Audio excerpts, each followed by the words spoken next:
कसे होते मंदोदरीचे वैवाहिक जीवन हे जाणण्यासाठी ऐकूया मंदोदरी भाग 4. मंदोदरीचे वैवाहिक जीवन सुरू झाले. रावणाचे आकर्षक आणि असामान्य व्यक्तिमत्व तिचे मन वेधून घेत असे. त्याच्या सहवासाची तिला अनिवार्य ओढ लागे. मनापासून ती त्याची सेवाही करू लागे. दिवस उलटत होते. शरीर आणि मन यांच्या सुखाच्या द्वंद्वात असतानाच ती आगळीवेगळी अचानक दिसू लागली. तिच्या कणाकणातून तेज प्रस्फुटित होऊ लागले. मातृत्वाच्या कल्पनेने ती मोहरली. भावी काळाच्या स्वप्नात दंग झाली. नवीन जन्माला येणारं बाळ अप्सरांच्या कुळाचं सौंदर्य आणि देवकुळातली शुद्धता, सात्विकता, पराक्रम घेऊन जन्माला यावं, दिगंत कीर्तीचं व्हावं असं तिला वाटत होतं. या कल्पनांनी भारावून जात होती. गर्भावर तसे उदात्त संस्कार व्हावेत म्हणून प्रयत्नही करीत होती. दैवगती मात्र विचित्र होती. रावणाची आसुरी प्रवृत्ती आणि त्याचा पराक्रम त्याला गप्प बसूच देत नव्हता. त्याची दृष्टी वैभवाकडे लागली होती. आता त्याला हवं होतं त्रिखंडाचं राज्य. त्याने सुरुवात केली स्वकीयांवरील आक्रमणापासून. तिथे दहशत बसली पाहिजे. ते लोक आपल्या अधिपत्याखाली आले पाहिजे. ब्रह्मदेवाच्या वरामुळे तो अजिंक्य होता. राक्षसांकडूनही तो अवध्य होता.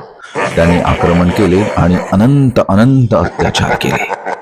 त्यात निरपराधी स्त्रिया कोणी सुटलं नाही. अत्याचाराच्या या कथा मंदोदरीच्या कानांवर येत होत्या. ती व्यथित होत होती. हे दुःख स्वप्नातही तिची पाठ सोडत नव्हतं. राक्षस आणि देव यांची डोकी उडवली जात आहेत. रक्तामासांचा चिखल झाला आहे. सुंदर सुंदर स्त्रियांना त्यांचे केस धरून ओढून नेलं जात आहे. त्यांना विद्रूप केलं जात आहे. अशी भयानक स्वप्न तिला रात्री झोपही लागू द्यायची नाहीत. आणि अशाच स्थितीत एका करकरी तिन्ही सांजेला तिला मुलगा झाला. तो जन्माला येताच प्रचंड वादळी वारे वाहू लागले. ढगांच्या गडगटाने दशदिशा कोंदाटल्या. सगळं वातावरण कुंद झालं आणि नवजात बालकानेही मेघासारखा प्रचंड नाद केला. मंदोदरीनेही डोळे घाबरून मिटून घेतले. रावणाने त्याचे नाव मेघनाद ठेवले. थोड्याच वेळात मंदोदरीच्या कानांवर आकाशवाणी झाली.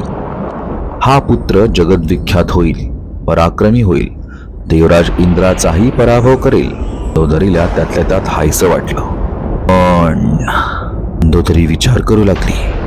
पण मध्ये काय असेल हे जाणण्यासाठी ऐकूया मंदोदरी पुढचा भाग 5. यासाठी मला फॉलो करा. धन्यवाद.